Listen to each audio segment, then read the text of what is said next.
நிறைய பேர் வந்து கேட்டிருந்தாங்க. பெரும்பான்மையா நம்ம வந்து இது மாதிரி ஒரு அரசியல் தாண்டி ஒருத்தவங்களை பத்தி தொடர்ந்து ரெண்டாவது மாதிரி பேசுறோம். ஒண்ணு நீங்க அன்னைக்கு மக்கள் கேட்கறது மட்டும் இல்லாம நீங்க ரெண்டாவது வீடியோ பாத்துப்பீங்க, அந்த ஜர்னலிஸ்ட் மாதிரி வீடியோ பாத்துப்பீங்க. அதையும் சேர்த்து தான் பேச போறோமா இப்போ? ஆமா, அதுல ஒரு சின்னதா ஏன்னா அது பார்த்திருப்பாங்க, அந்த வீடியோ பார்த்திருப்பாங்க. அதுல ஒரு சில விஷயங்கள் என்னன்னா, நமக்கு ஒரு புதிய தகவல் அதுல இருந்துச்சு. அதாவது இந்த ஆம்புலன்ஸ் குடுத்ததுல வந்து 30 வருஷம் வண்டியெல்லாம் எஃப்சி பண்ணாத வண்டியெல்லாம் போட்டு இன்சூரன்ஸ் எல்லாம் ஃபேக்கா சப்மிட் பண்ணி, அப்ப இது வந்து ரொம்ப ஃபார் ஃபெட்ச்டா பண்ணி.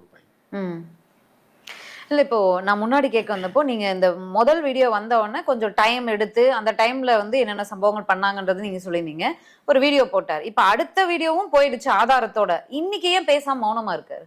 அதை நீங்க அவர்கிட்ட கேட்கணும், என்கிட்ட ஏன் கேட்குறீங்க? நான் போட வேண்டியதெல்லாம் போட்டு முடிச்சிட்டேன், அவ்வளோதான். இனி நான் தொடர்ந்துன்னா இப்போ பாலாவை பழி வாங்குறதுக்காக நம்ம இறங்கணும்னு இருக்கும். உண்மைகளை நம்ம சொல்ல வேண்டிய உண்மைகளை ஆதாரத்தை கொடுத்தாச்சு. இந்த நம்ம நீங்கள்லாம் கேட்டுகிட்டே இருக்கீங்க ரொம்ப நாளா அப்படின்றதுனால நம்ம ரெகுலராக கொடுக்குற ஒரு 4 பேருக்கு மட்டும் இந்த சொன்ன சப்ஜெக்டை திருப்பி சொல்கிறேன், அவ்வளோதான்.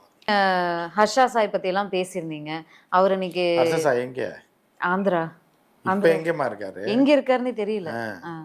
அதே போல பாலா வந்து இருப்பாரா தமிழ்நாட்டுல? இல்ல அது நம்ம சொல்ல முடியாதுமா, காலம்தான் பதில் சொல்லும். இல்ல அதான் இந்த விஷயங்களை எல்லாம் தெரிஞ்சு பண்ணியிருந்தாரு அப்படின்னா அவர் இருக்கிறதுக்கான வாய்ப்பு அதெல்லாம் வந்து காலம்தாம்மா எல்லாத்தையும் முடிவு செய்யும். அது பார்த்துட்டு என்ன நடக்குதுன்னு பார்ப்போம், பொறுத்திருந்து பார்ப்போம். இந்த வீடியோ எல்லாம் வெளியா உங்களுக்கு வேறு யார்கிட்ட இருந்தாவது பாலா ஆதரவாளர்கள் கிட்ட இருந்து போன் ஏதாவது வந்துச்சு, யாராவது பேசினாங்களா? நண்பர்கள் சொன்னாங்க, நாங்கள் இப்படிலாம் நினைக்கல, அவரோட நண்பர்கள் தான் இப்படிலாம் நினைக்கல, உண்மையில நீங்கள் ஆதாரத்தை போட்டதுக்கப்புறம் எங்களுக்கே ஷாக்கிங்காக இருக்கு அப்படின்னு சொன்னாங்க. வேற ஒன்றும் வேற யாரெல்லாம் இல்லை. அன்னைக்கு வந்து ஷகிலாமா ஆகட்டும் இல்லை மதுரை முத்து ஆகட்டும் ஆதரவாளர்கள் எல்லாருமே வந்து கோவப்பட்டு 2-3 பேட்டிகள் ரொம்ப காரசாரமாக உங்களை கடுமையாக விமர்சிச்சுலாம் பேட்டி கொடுத்துருந்தாங்க. இன்னைக்கு வந்து எதுவுமே பேட்டி வரலை. இல்லைன்னா அந்த ஆயா அன்னைக்கு நினச்சிருக்குமா, நமக்கும் உதவி இருக்கா, நம்மளுக்கு காசு வாங்கியிருக்கோம்னு நினச்சிருந்துருக்கலாம். அவங்களாம் வயசானவங்க, சீனியரு, மிகப்பெரிய நடிகை, தெரியுமில்ல உங்களுக்கு, பெரிய புரட்சியாளர் அவங்க. அவங்களுக்கெல்லாம் நம்ம பதில் சொல்ல வேண்டியது இல்லை. அந்த ஆயா வந்து நம்ம சின்ன வயசில் நம்மளும் அந்த ஆயா படம் பார்த்துருக்கோம். வந்து பேசும்போது இப்போ என்னங்க அவரை பற்றி இப்படி சொல்லிட்டீங்க, அவர் என்ன சிஎம் ஆக போகிறாரு, அவர் என்ன சிஎம் ஆக்கிடுவீங்களா அப்படின்னு ஒரு வார்த்தை கேட்டிருக்காப்புல. திடீர்னு வந்து பாலா அழுதுட்டு இருக்காப்புல அப்படின்னு சொல்கிறாரு. எதுக்கு அழுவணும்? நான் கேட்குறேன், எதுக்கு அழுவணும்? உன்கிட்ட உண்மை இருக்குது, நீ வந்து ஒரு விஷயத்த செய்கிற, நிறைய பேருக்கு நல்லது செஞ்சுருக்கேன், நான் பார்த்துருக்கேன், நீ எதுக்கு அழுவணும்? நேராக போயிட்டு இல்லைங்க நான் அப்படி தான் செஞ்சேன், இதெல்லாம் தப்பாக இருக்குதா, எனக்கு தெரியாமல் இந்த மாதிரி நடந்து போச்சுங்க, டக்கு டக்குன்னு எல்லாத்தையும் கொடுங்க, எல்லா ஆம்புலன்ஸையும் ரெக்கவர் பண்ணுங்க, வேணாம் நான் புதுசாக அவன் மறுபடியும் எல்லாத்துக்கும் இது பண்ணுறேன், நான் அது ஒரு ட்ரஸ்ட்டில் கேட்டுக்கிறேன், நான் எவ்வளோ எனக்கு காசு வருதோ அப்பப்போ வாங்கி தரேன், கொஞ்சம் வெயிட் பண்ணுங்க, இதை சொல்லலாமே, என்ன தப்பு இருக்குது? நான் வந்து பாலா கால் பண்ணி பார்க்குறேன், நான் பாலா வந்து சக கலைஞனால பாலாவுக்கு கால் பண்ணுறேன், இருக்கல. அப்புறம் கொஞ்ச நேரம் கழிச்சு அவர் அடிக்கிறா பாலா என்கிட்ட சொல்கிறாப்புல, இந்த மாதிரி என்னென்ன நீங்கள் இப்படி வீடியோ போட்டீங்க. நான் சொன்னேன், இல்லை பாலா, நீ தயவுசெய்து இந்த மாதிரி இஷ்யூ வரும்போது போய் சொல்லு, இந்த வீடியோவில் கூட ஒன்று நல்லவன் தான் சொல்லியிருக்கேன், இந்த மாதிரி இஷ்யூ வரும்போது தயவுசெய்து போய் சொல்லிடு, தயவுசெய்து வந்து இல்லை இது மாதிரி தவறு நடந்திருக்குன்னு சொல்லிடு. ஏன் அதை சொல்லவே மாட்டேன்? எல்லாம் சொல்லுவேனே, இதுக்கான எல்லாமே எல்லாம் ஆண்டவன் கூட இருக்கானே, கண்டிப்பாக வந்து நல்லது இருக்குண்ணே, 4 நாளில் நான் வந்து சொல்கிறேன். 4 நாள் எதுக்கு டைமு? என்னங்க எனக்கு பின்னாடி யாரோ இயக்குறாங்கலாம் சொல்றீங்க அப்படின்னு என்ன கேட்குறாப்புல பாலா. ஏப்பா இல்லைப்பா, நான் அப்படி சொல்லலை, இயக்குறாங்கிறதுக்கு சொல்லப்பா, இயக்குறாங்கன்னா நீ இதை செய்யலை, யாரோ ஒன்று செய்ய சொல்கிறாங்க, ஏதோ பப்ளிசிட்டிக்காக ஏதோ நடக்குது, என்ன அதுலேருந்து வெளியில் வா அப்படின்னா பதில் வரல. திடீர்னு வந்து ஏதோ என்னை பற்றி எல்லாம் சொல்லி எல்லாம் வீடியோ போட்டு சம்பாதிக்கிறீங்க, சம்பாதிச்சுட்டு போங்க அப்படிங்கிறாரு. கேட்கறதுக்கு ரொம்ப பெருமையாக இருந்ததுங்க, ரொம்ப சந்தோஷமாக இருந்தது கேட்கும்போது. அதாவது என்னமோ இவர் காசு கொடுத்து தான் நாங்கள் இது வரைக்கும் வாழ்க்கை சோறு சாப்பிட்டதேங்கிற மாதிரி ஆயிடுச்சு. என்னை பற்றி சம்பாதிக்கிறீங்க, சம்பாதிச்சுட்டு போங்க அப்படிங்கிறாரு. யூடியூப்ல போட்டால் காசு வருது, யூடியூப்ல பேசினா காசு வருது, ஒவ்வொரு சேனலில் இன்டர்வியூ கொடுக்கும்போதும் காசு கொடுப்பாங்க, தெரியும், எல்லாத்துக்கும் தெரியும். அது எதுக்கு சொல்லி காமிக்கிறீங்க? அப்போ நீங்கள் போயிட்டு ஒரு மொபைல் ஷாப்பில் போயிட்டு வாவ் இந்த கடையில் சூப்பராக இருக்குது, மொபைல் செமையாக இருக்குது அப்படின்னு சொன்னீங்களே, தேச தியாகியாக இருந்தால் செஞ்சீங்க, காசு கொடுத்தாங்கல்ல, தேச தியாகியாக இருந்தீங்களாங்க. ஐயோ எனக்கு பணம் பொருள் எதுவும் வேண்டாம், உங்கள் கடையில் இருக்க பொருளை பற்றி நான் அழகாக சொல்கிறேன், எல்லாத்துக்கும் சொல்கிறேன்னு சொன்னீங்களா? எதுக்கு இன்ஸ்டாகிராமில் போடுறீங்க? காசு தான் வரல, எதுக்கு போடுறீங்க? உங்களுக்காக சப்போர்ட் பண்ணி நான் சொன்னேன், இன்ஸ்டாகிராமில் அவர் போடுறதே 4 இளைஞர்கள் பார்த்து நல்ல விஷயங்களை கற்றுக்கணுங்கிறதுக்காகன்னு நான் இப்படி நினைக்கிறேன். நீங்கள் சொல்கிறது என்ன சொல்கிறீங்கன்னா, ஓ இதனால் காசு சம்பாரிச்சு போகிறீங்களா, சம்பாரிச்சு போங்கங்கிறீங்க. நீ நல்லா இருக்கணுங்கிறதுக்காக உனக்கு சொன்னால் நீ எனக்கே திருப்பி வந்து நீங்கள் தான் சம்பாதிக்கிறீங்க, சம்பாதிச்சு போங்க, உங்களை பற்றிலாம் அப்போ தான் தெரிஞ்சுக்கிட்டேங்கிற. எப்படி இருக்கும்? வலிக்குது. உனக்கு வலிக்குது இல்லை? இப்போ எனக்கு இது வலிக்குது, நான் சொல்லலாம்ல, தப்பு இல்லை. உனக்கு வலிக்கும் போது நீங்கள் வந்து ஒரு வீடியோ போட்டீங்க, செல்ஃபி வீடியோ எடுத்து போட்டீங்க. இப்போ நான் கேட்குறேன், இதை சொல்கிறதுக்கு எதுக்கு சார் 4 நாள்? நீங்கள் தான் செல்ஃபி வீடியோ எடுத்து போடுவீங்களா சார்? எங்கே இருந்தாலும் மொபைல் ஃபோன் இருக்கா சார், எடுத்து போட வேண்டியதானே சார்? ஒரு அம்மா எந்த அளவுக்கு சொல்லுவாங்களோ, என் பையன் நல்லவங்க, எப்படியாவது வெளில வந்துடுறா தம்பின்னு எப்படி சொல்லுவாங்களோ, அந்த மாதிரி தான் உமாபதி கிருஷ்ணன் அண்ணனும் சொன்னாரு, நானும் சொல்லியிருக்கேன். ஆனா அதற்கு அவங்க சொன்ன பதில் ஏற்றுக்கொள்ற மாதிரி அல்ல. அது நல்லா இல்ல. அந்த பேசின துணியும் நல்லா இல்ல, அப்படி பேசுறதும் நல்லா இல்ல. திரைக்குறள் நேயர்களுக்கு ஃப்ராடு இல்லை சந்தர்ப்பவாதி இல்லை லாரன்ஸ் இல்லை கேபி பாலான்னு சொல்லுவீங்களா? வன்மம் overload. I think this is the right time nature's. யாரும் பணம் அனுப்பாதீங்க. நடிகர் ராகவா லாரன்ஸ், நடிகரும் பிரபல நடன இயக்குனருமான ராகவா லாரன்ஸ் ருத்ரனுக்காக 100 குழந்தைகளை வந்து மாஸ்டர் வந்து படிக்க வைக்கிறதா வந்து வாக்கு கொடுத்து குழந்தைகளை படிக்க வைக்கிறாங்க. அறம் செய்ய விரும்பின அப்துல் கலாம் ஐயா பேர் மேல ஒரு கோடி ரூபா வச்சு பண்ணது. நகைச்சுவை நடிகர் பாலா, கேபிஐ பாலாவோட ஹாய், திஸ் இஸ் நோவா. இன்னைக்கு நம்ம பார்க்க போகிற வீடியோ அண்ணன் லாரன்ஸ் மற்றும் கேபி பாலா அவர்களின் உலக மகா உதவி உருட்டுக்கள் தான். நீங்கள் சொல்லலாம், எப்படி ஒரு உதவி பண்ணுற ஒருத்தரை, மக்களுக்கு நல்லது பண்ணுற ஒருத்தவங்களை பற்றி நீ அவதூறு பேசலாம் அப்படின்னு.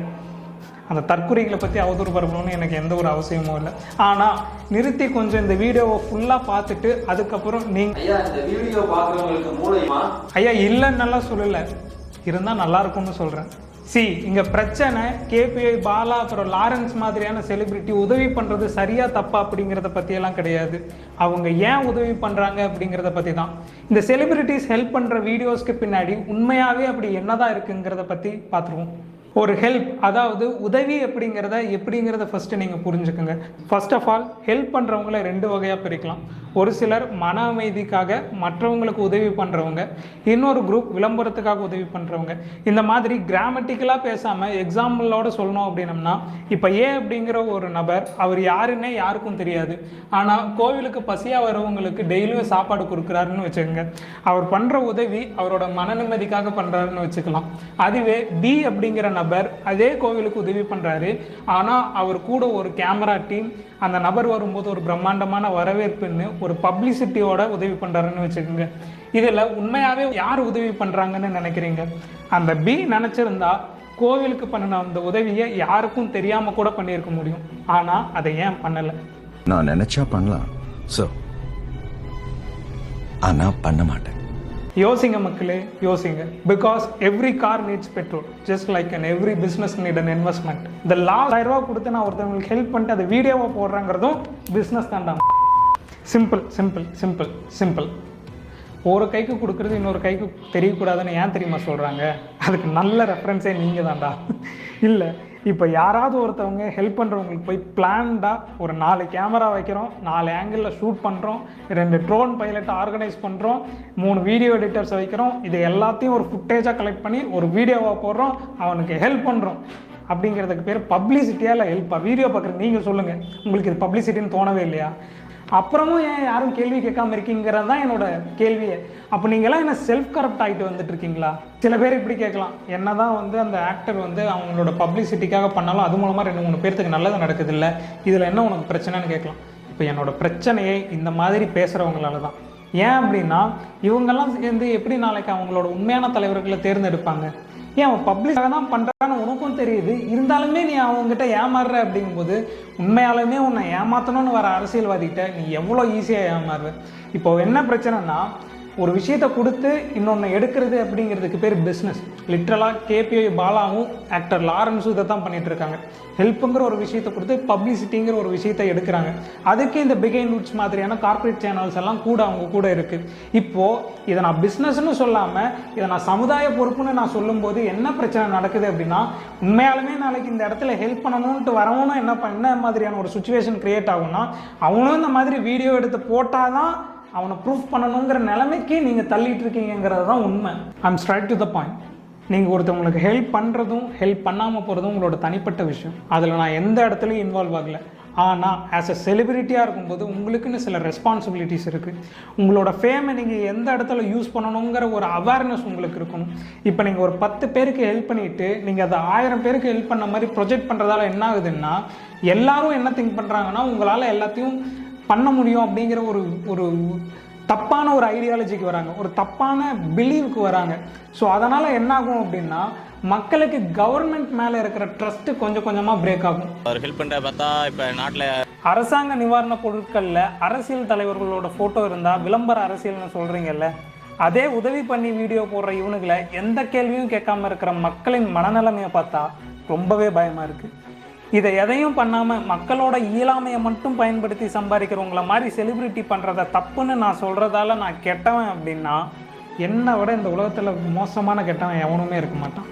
கோடி ரூபாய்க்கு மேலே வருமே, இவ்வளோ பணம் அவருக்கு எங்கே வந்துச்சுங்கிற கேள்வி நமக்குலாம் இருந்துச்சு. கடைசியில் தான் பார்த்தா அது எல்லாமே காயிலாம் கடையில் கிடந்த ஒரு ஸ்கிராப்பான ஒரு வண்டி எடுத்துகிட்டு வந்து அதை பெயிண்ட் அடித்து 94 மாடல் வண்டி தான் அந்த ஆம்புலன்ஸ் யார் எடுத்து போய் பார்த்தாச்சுன்னா பெரிய ஒரு அமௌண்ட் சொல்றாரு. 10 ஆம்புலன்ஸ் கொடுத்துருக்கேன், 10 ஆட்டோ கொடுத்துருக்கேன், டிராக்டர் கொடுத்துருக்கேன் அப்படின்னு பெரிய சொல்றாரு. ஒரு மீடியா பர்சனாக இருக்கிறது ஒரு எவ்வளோ எப்படி வருமானம் வந்துச்சு, ஒரு வேலை ஃபண்டு கொடுக்குறாங்களா, இவருக்கு யாராவது ஹெல்ப் பண்ணுறாங்களா, கஷ்டமாக வச்சுக்கிறாரா அப்படிங்கலாம் கேள்வி இல்லையா உதவியாக செய்யப்படுது. அவன் வாங்குற இடத்துல அவன் இருக்கிறான்னா அவனுடைய மனநிலை என்னவா இருக்கும்?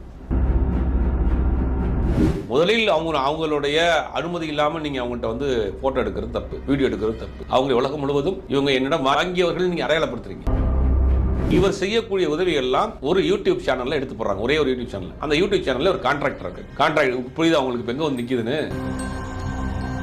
நீங்க செய்யற அந்த வீடியோ ப்ரொமோஷன் எக்ஸ்ட்ரீமா போகுது, ப்ரொஃபஷனலா இருக்கு.